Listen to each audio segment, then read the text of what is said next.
Hello everyone and welcome back to English Flow. I'm Sarah. And I'm Tom. It's great to have you with us today.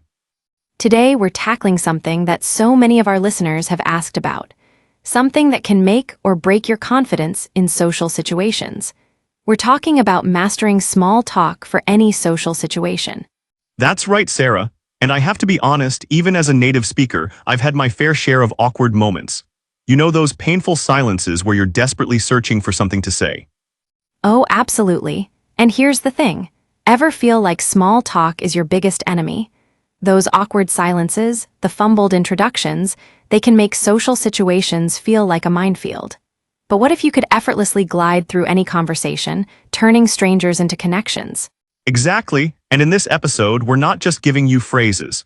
We're giving you the confidence to truly connect with people. We'll be showing you short video examples throughout this podcast to demonstrate real-life scenarios. These videos will show you practical situations where you can use these conversational strategies immediately. So let's dive right in. Tom, what's the first key to successful small talk? Great question, Sarah. The first key is breaking the ice. You need a strong opener that feels natural and inviting. Let's watch our first video example to see this in action.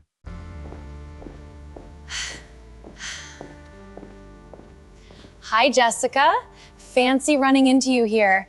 How's your week going so far? Perfect example. Did you catch that phrasal verb? Run into. This is such a common and natural expression in English. Tom, can you break this down for our listeners? Absolutely, to run into someone means to meet them by chance unexpectedly. It's not planned. You could say I ran into an old friend at the supermarket, or I hope I don't run into my ex at the party. It's casual and conversational, which makes it perfect for small talk. And notice how the greeting was warm and enthusiastic. Fancy running into you here adds that extra touch of friendliness. It shows genuine surprise and pleasure at seeing the person. Exactly. Now, once you've broken the ice, you need to keep the conversation flowing. This is where many people struggle. They start strong, but then the conversation dies. Let's look at our second video example. It was great. I finally caught up with some old friends I hadn't seen in ages. We had so much to talk about. Another excellent phrasal verb, catch up with. This one is essential for small talk, especially in English-speaking countries.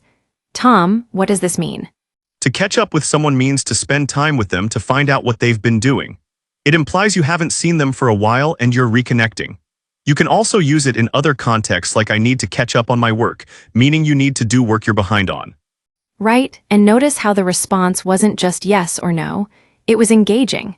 They added details about old friends and mentioned they had lots to talk about. This invites the other person to ask follow-up questions. That's such an important point, Sarah. Small talk isn't about giving one-word answers. It's about creating opportunities for connection. You want to give the other person something to work with, something to respond to. Absolutely. Now, let's talk about showing genuine interest. This is crucial for building rapport. You can't just talk about yourself. You need to engage with what the other person is saying. Let's watch video example number 3. I'm taking up golf. Oh, really? That sounds interesting. What made you get into golf? I've always wanted to try it. Perfect demonstration. The phrasal verb here is get into. Sarah, this is one of those versatile phrasal verbs that comes up constantly in conversation. Yes, to get into something means to become interested in or involved with an activity or hobby. You might say, I got into yoga last year, or how did you get into photography? It's perfect for asking about someone's interests without sounding too formal. And notice the strategy here. First, there's an acknowledgement, oh really? Then genuine interest, that sounds interesting. Then a question to keep things going, and finally a personal connection, I've always wanted to try it. This makes the conversation feel balanced and authentic. You're creating common ground. Even if you haven't done the activity, expressing curiosity or relating it to your own experience makes the other person feel heard and valued. Exactly right. Now let's address something that makes many English learners nervous. How do you gracefully exit a conversation? You don't want to be rude, but you also can't talk forever. Here's our fourth video example. It was really great talking to you. I should probably catch up with a few other people, but let's keep in touch.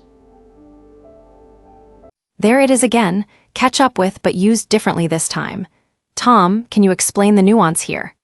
Sure, in this context, catch up with still means to connect or speak with someone, but it's more about briefly talking to multiple people at an event.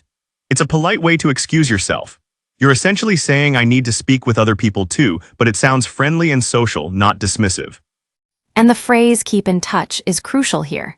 It signals that you enjoyed the conversation and you're open to future contact. It leaves the door open without any awkwardness. Absolutely, so let's recap what we've learned today. First, you need strong openers like fancy running into you or how's your week going. These are warm and inviting. Second, keep conversations flowing by giving detailed responses. Don't just say yes or no. Share a bit about yourself and use phrasal verbs like catch up with to sound natural and fluent. Third, show genuine interest. Ask questions using phrases like what made you get into that. This demonstrates you're actually listening and care about what the other person is saying. And fourth, exit gracefully. Use phrases like I should catch up with some other people or let's keep in touch to end conversations politely without burning bridges. Now I want to share something important with our listeners.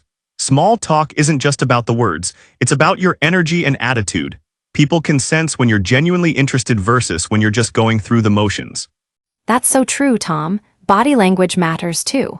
Make eye contact, smile, nod to show you're engaged. Even if your English isn't perfect, these nonverbal cues communicate warmth and openness. And don't be afraid of brief pauses. Silence isn't always awkward. Sometimes it gives both people a moment to think.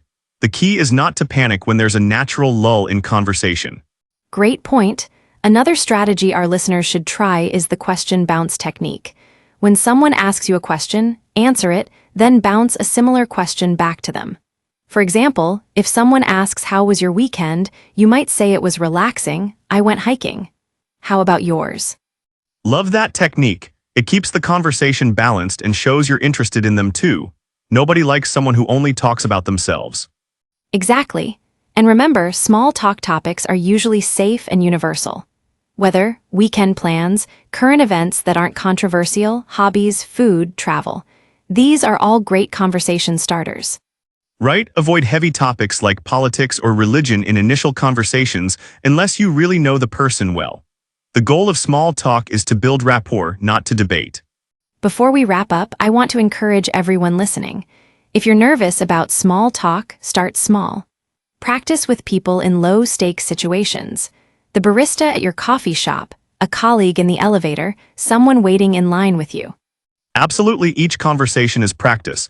You'll make mistakes and that's completely okay. Even native speakers fumble sometimes. What matters is that you keep trying and learning from each interaction. The phrasal verbs we covered today, run into, catch up with, and get into, are incredibly useful.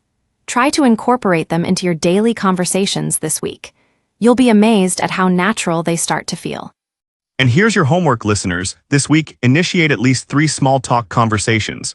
Use one of the strategies we discussed today, then notice what works and what doesn't, reflect on it. Great idea. And remember, the goal isn't perfection. It's progress and connection. Every conversation is an opportunity to improve your English and make a meaningful human connection. Well said, Sarah. So to everyone listening, thank you for joining us on English Flow today. We hope these tips transform those awkward silences into opportunities for genuine connection. If you enjoyed this episode, please share it with your friends who are learning English. And don't forget to subscribe so you never miss an episode. We release new content every week to help you master natural, fluent English. Until next time, keep practicing, keep learning, and most importantly, keep talking. This is Sarah and Tom signing off from English Flow. See you next time and happy chatting.